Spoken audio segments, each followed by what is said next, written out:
Hola a todos. Vamos a finalizar la explicación de este experimento con este tercer vídeo en el cual vamos a explicar los cálculos finales.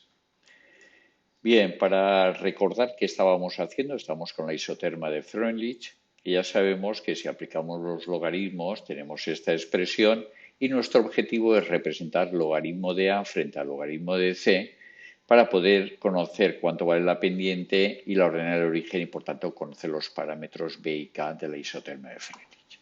Recordemos que habíamos preparado en un tubo una disolución de nitrato de cobre que tenía una concentración inicial que sabíamos. A esta disolución le habíamos añadido unos gramos de carbono activo que también conocíamos porque los hemos pesado nosotros, que los hemos tenido agitando 30 minutos y al cabo del rato después los hemos dejado reposar un poco y la concentración de aquí evidentemente habrá disminuido porque se ha producido una absorción por tanto la concentración esta final es diferente y por tanto también estos moles que estaban aquí han quedado absorbidos sobre el carbono activo y de tal manera que A sea los moles que se han absorbido por los gramos de carbono activo.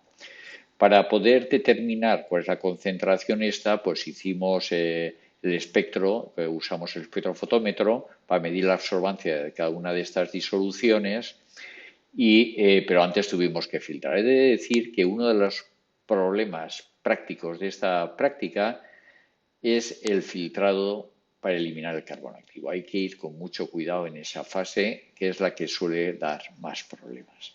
Bueno, el caso es que ya esto ya lo hicimos y teníamos para cada una de las concentraciones iniciales las masas de carbono activo, que lo tenemos aquí, para cada una de ellas, la que corresponda. Por otro lado, también en el vídeo anterior vimos cómo calcular la concentración final haciendo uso de las absorbancias obtenidas en el espectrofotómetro y las tendríamos aquí. Bien, ahora a continuación nos interesa calcular A.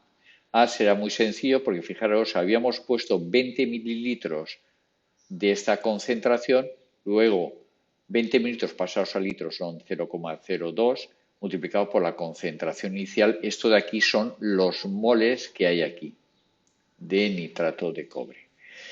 En los 20 mililitros por la concentración final, o sea, este 0,02 por la concentración final, son los moles que han quedado aquí. Luego la diferencia, porque hemos sacado factor común de 0,02, la diferencia entre estas dos cosas, la diferencia entre esto y esto, los moles de aquí, son los moles que se han absorbido sobre el carbono activo.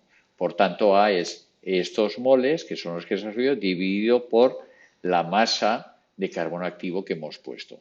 Evidentemente, como hemos hecho varias disoluciones, varios tubos, en cada caso el resultado es diferente, porque aparte hemos partido de concentraciones diferentes, aunque las masas iniciales son parecidas, porque tendrían que ser aproximadamente 0,8. Una vez que tenemos estos dos valores, simplemente calculamos a continuación el logaritmo decimal de A y el logaritmo decimal de C. Una vez que ya tenemos esto, simplemente lo que hay que hacer es representar el logaritmo de A frente al logaritmo de C, lo hacemos en Excel.